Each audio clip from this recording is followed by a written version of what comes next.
বর্তমানে ইরানের যুদ্ধ নিয়ে কিন্তু বিভিন্ন ধরনের অসুবিধার মধ্যে বিশ্বব্যাপী সবাই পড়ে আছে। এই অসুবিধাগুলোর মধ্যে একটি হচ্ছে ম্যান পাওয়ারে যারা প্রবাসে যেতে চান, অর্থাৎ যারা বাংলাদেশ থেকে বিভিন্ন দেশে যেতে চাচ্ছেন, তাদেরও কিন্তু এই যুদ্ধের কারণে অসুবিধা শুরু হয়ে গেছে।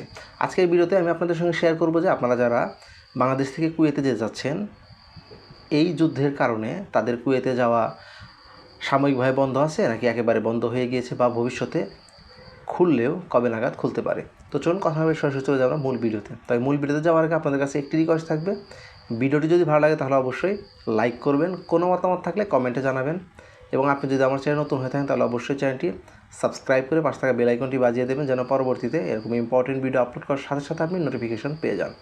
আর অলরেডি যদি সাবস্ক্রাইব করে থাকেন তাহলে অসংখ্য ধন্যবাদ। তো চলুন আমরা মূল টপিকে চলে যাই। দেখেন, বর্তমানে যে যুদ্ধ চলছে বা যুদ্ধ চলমান আছে, সেটি কিন্তু বিভিন্ন দেশের উপরে বিভিন্ন সময় আক্রমণ চালাচ্ছে।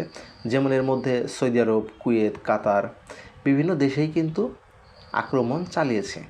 এখন এই আক্রমণ চলাকালীন অবস্থায় কিছু দেশের এয়ারপোর্টের ক্ষতিগ্রস্ত হয়েছে, বিভিন্ন দেশের সকল কার্যক্রম বন্ধ ছিল।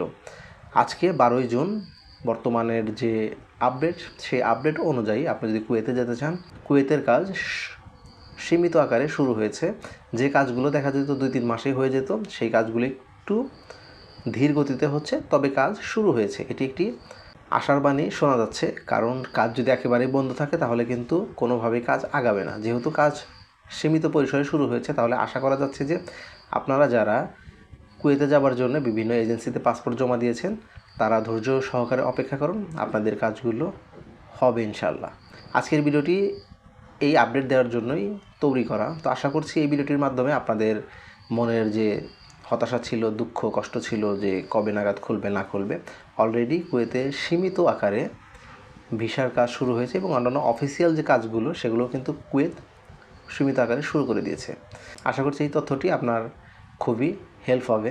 আর এই ভিডিওটি যদি আপনার কাছে একটু হেল্পফুল মনে হয় তাহলে অবশ্যই ভিডিওটি শেয়ার করতে ভুলবেন না, কারণ আপনি একটি শেয়ারের মাধ্যমে কিন্তু অন্যান্য প্রবাসী ভাইয়েরাও এই তথ্যগুলো জানতে পারবে। ভালো থাকবেন, সুস্থ থাকবেন, আবার দেখা হবে কোনো একটি নতুন ভিডিওতে। সে পর্যন্ত আল্লাহ হাফেজ।